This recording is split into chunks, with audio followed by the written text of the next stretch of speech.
This is RK from Vijaya Sadhana study circle. ఈరోజు మనం జ్ఞానేంద్రియాలు, ఈ సెషన్లో మనం జ్ఞానేంద్రియాలు అనేటువంటి టాపిక్ని చూద్దాం. Sensory organs. సో అసలు వీడికి ఆ పేరు ఎలా వచ్చింది? వాస్తవానికి జ్ఞానేంద్రియాలని మన దేహానికి కిటికీల వంటివి అని పిలవటం జరుగుతుందండి. ఎందుకు ఆ మాట అన్నారు? ఇవి మన దేహానికి కిటికీల వంటివి అని చెప్పి పిలవటం జరిగింది. Sensory organs are called as a windows of the body అని పిలుస్తాం. వై? ఎందుకు అంటే బయట వాతావరణంలో లేదా మన పర్యావరణంలో, మన చుట్టూ ఉన్నటువంటి వాతావరణంలో ఏం జరుగుతుందో మనం కేవలం ఈ జ్ఞానేంద్రియాల ద్వారా మాత్రమే గమనించగలుగుతాం. సో బయట మనకు చుట్టుపక్కల ఏం జరుగుతుందో వాటన్నిటినీ సేకరిస్తుంటాయి, అనగా బయట జ్ఞానాన్ని గ్రహించేటువంటి ఇంద్రియాలు కాబట్టి, జ్ఞానాన్ని గ్రహించే ఇంద్రియాలు కాబట్టి వీటిని జ్ఞానేంద్రియాలు అని పిలుస్తాం. సో సెన్స్ని గ్రహిస్తాయి కాబట్టి ఈ ఆర్గాన్స్ని సెన్సరీ ఆర్గాన్స్ అంటాం.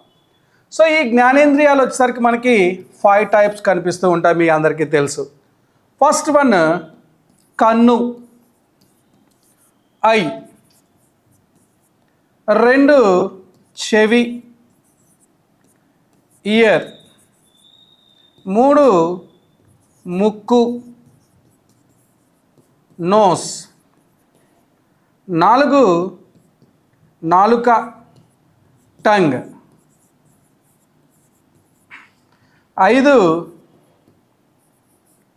చర్మము, స్కిన్.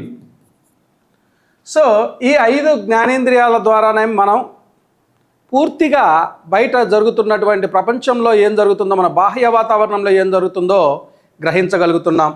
సో అందుకని ఈ 5టిని జ్ఞానేంద్రియాలుగా పిలుస్తూ ఉన్నాం.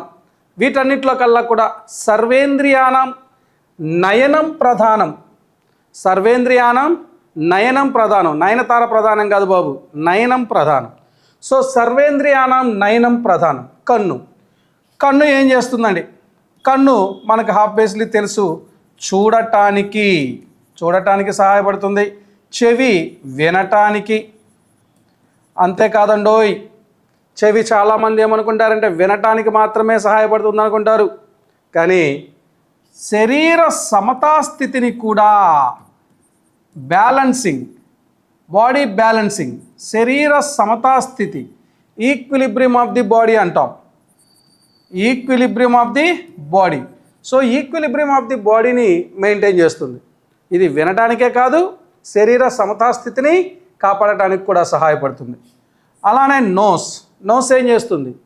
వాసనని గ్రహించడానికి, టు స్మెల్. నాలుక ఏం చేస్తుంది? వివిధ రకాల రుచులను గ్రహిస్తుంది.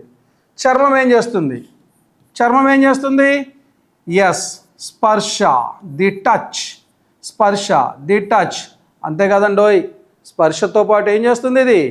ఇది ఒక విసర్జక అవయవంగా కూడా పనిచేస్తుంది. It acts like an excretory organ. విసర్జక అవయవం అంటే ఏంటి? మన శరీరంలో ఉన్నటువంటి వేస్టేజ్ని బయటకు పంపించేటువంటి ఆర్గాన్స్లో ఇదొక ఆర్గాన్. ఏం బయటకు పంపిస్తుంది? ఎస్, స్వెట్ని, చెమటని బయటకు పంపిస్తుంది. అలానే కెరాటిన్ అనే ప్రోటీన్ని బయటకు పంపిస్తుంది. కెరాటిన్ అనేటువంటి ప్రోటీన్ని బయటకు పంపిస్తుంది. సో అందువల్ల చర్మము మేజర్గా స్పర్శ జ్ఞానేంద్రియంగా పిలుస్తాం. దాంతోపాటు అడిషనల్గా ఏం చేస్తుంది? విసర్జక అవయవంగా కూడా పనిచేస్తుంది. సో అయితే ఇక్కడ వీటి యొక్క అధ్యయనాలను ఏమని పిలుస్తాం? కన్ను యొక్క అధ్యయనాన్ని ఏమని పిలుస్తాం తెలుసా? చెప్పండి. కన్ను యొక్క అధ్యయనాన్ని ఏమని పిలుస్తాం? సో కన్ను యొక్క అధ్యయనాన్ని yes what you think that is the right answer, ophthalmology. Ophthalmology అని పిలుస్తామండి. సో ఆప్థమాలజీ అంటే గ్రీక్ భాషలో, లాటిన్ భాషలో ఆప్తిస్ అంటే కన్ను అని అర్థం. నెక్స్ట్ చెవి అండి. చెవి యొక్క అధ్యయనాన్ని ఓటాలజీ అంటాం. ఓటిస్ అంటే లాటిన్ భాషలో చెవి అని అర్థం. సో అందుకని వాటి యొక్క అధ్యయనాన్ని ఓటాలజీ అని పిలుస్తాం. ముక్కు అండి. ముక్కు యొక్క అధ్యయనాన్ని ఏమని పిలుస్తాం? ముక్కు వచ్చేసరికి ముక్కు యొక్క అధ్యయనాన్ని రైనాలజీ అని పిలుస్తామండి. ఎన్నిసార్లు అడిగాడో ఈ ఆప్థమాలజీ మీద, ఓటాలజీ మీద, రైనాలజీ మీద. రైనస్ అంటేనేమో ముక్కు అని అర్థం లాటిన్ భాషలో. సో రైనస్ అంటే ముక్కు అని అర్థం. సో రైనాలజీ ముక్కు యొక్క అధ్యయనాన్ని. మీరు గమనించారా? ఖడ్గమృగాన్ని మనం ఏమని పిలుస్తాం? ఖడ్గమృగాన్ని ఇంగ్లీష్లో రైనోసెరస్ అంటాం. ఆ పేరు ఎందుకు వచ్చింది?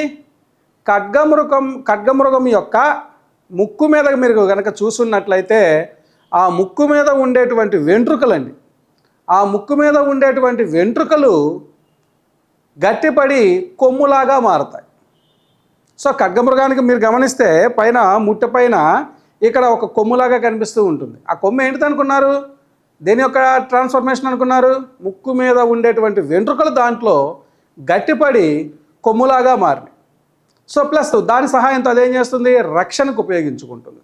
సో అలా ముక్కు మీద ఉన్నటువంటి వెంట్రుకలు మారటం వలన దానిని రైనోసెరస్ అని చెప్పేసి, రైనోసార్ అని కూడా పిలుస్తూ ఉంటాం. నాలుక అండి. నాలుక యొక్క అధ్యయనాన్ని ఏమని పిలుస్తాం? నాలుక యొక్క అధ్యయనాన్ని మనం గ్లాసెటాలజీ అని పిలుస్తాం. అంతేకాదండోయ్, నాలుక యొక్క అధ్యయనాన్ని లారింజాలజీ అని కూడా పిలుస్తుంటాం. లారింజాలజీ. So గ్లాసెటాలజీ are లారింజాలజీ. లారిన్స్ అంటే నాలుక అని అర్థం లాటిన్లో. మరి లారింజాలజీ అంటే నాలుక యొక్క అధ్యయనం. నాలుకకి గ్లాసెటిస్ అనేటువంటి వ్యాధి వస్తుంది. గ్లాసెటిస్ అనేటువంటి వ్యాధి అంటే ఏంటో అనుకున్నారు? నోటిపోత. సో గ్లాసెటిస్ అంటే నోటిపోత. సో ఆ నోటిపోత ఎక్కువగా వస్తూ ఉంటుంది కాబట్టి దీని యొక్క అధ్యయనాన్ని గ్లాసెటాలజీ అని కూడా పిలుస్తాం. నెక్స్ట్ చర్మము. మీ అందరికీ తెలుసు చర్మం యొక్క అధ్యయనాన్ని ఏమంటాం? డెర్మటాలజీ. డెర్మిస్ అంటే లాటిన్లో చర్మం అని అర్థం. సో అందుకనే దీని యొక్క అధ్యయనాన్ని మనం ఏమంటున్నామండి? డెర్మటాలజీ అని పిలుస్తున్నాం. సో ఇలా మనకి జ్ఞానేంద్రియాలు చూస్తున్నట్లయితే కన్ను చూడటానికి సహాయపడుతుంది, దీని యొక్క అధ్యయనాన్ని ఆప్థమాలజీ అంటాం. చెవి వినటానికి, శరీర సమతాస్థితికి సహాయపడుతుంది, దీని యొక్క అధ్యయనాన్ని ఓటాలజీ అంటాం. ముక్కు వాసనని గ్రహించడానికి సహాయపడుతుంది, దీని యొక్క అధ్యయనాన్ని రైనాలజీ అంటాం. నాలుక వివిధ రకాల రుచులను గుర్తిస్తుంది, అందువలన వాటి యొక్క అధ్యయనాన్ని గ్లాసెటాలజీ లేదా లారింజాలజీ అంటాం. చర్మము స్పర్శ మరియు విసర్జక అవయవంగా పనిచేస్తుంది, అందుకని దాన్ని డెర్మటాలజీ అని పిలుస్తాం.